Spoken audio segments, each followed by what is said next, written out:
Hundreds of vulnerable people queue for a hot meal on a winter's night outside a historic Dublin landmark.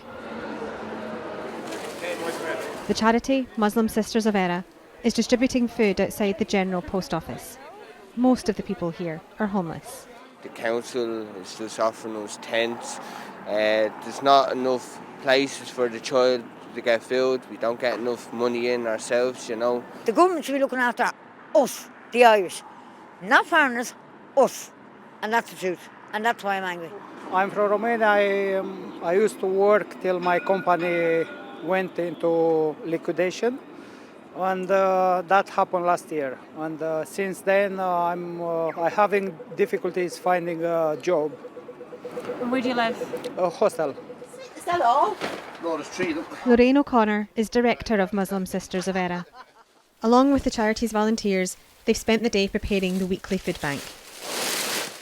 And are the people who use your service, are they homeless or are they in quite precarious housing situations, some of them? You would have migrants coming into the country.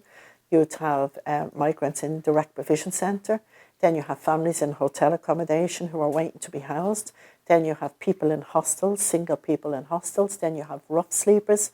We have students coming down now. You know what we have really seen an increase of is pensioners coming down on their Zimmer frames. I mean, what can you say? The housing crisis is a crisis. 2/3 of Irish people view housing as the biggest social issue.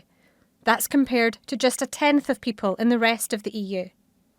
In Dublin, mortgages are 10 times the average annual wage, and the average monthly rent in Dublin is more than $2,300.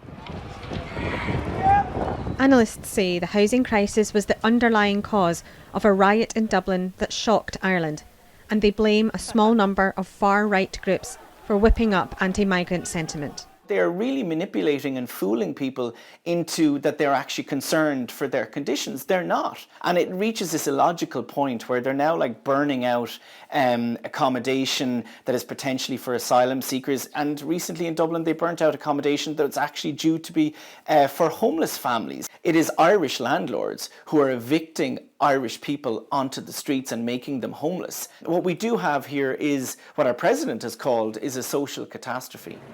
And it's not difficult to find evidence of the housing emergency here in Dublin city centre.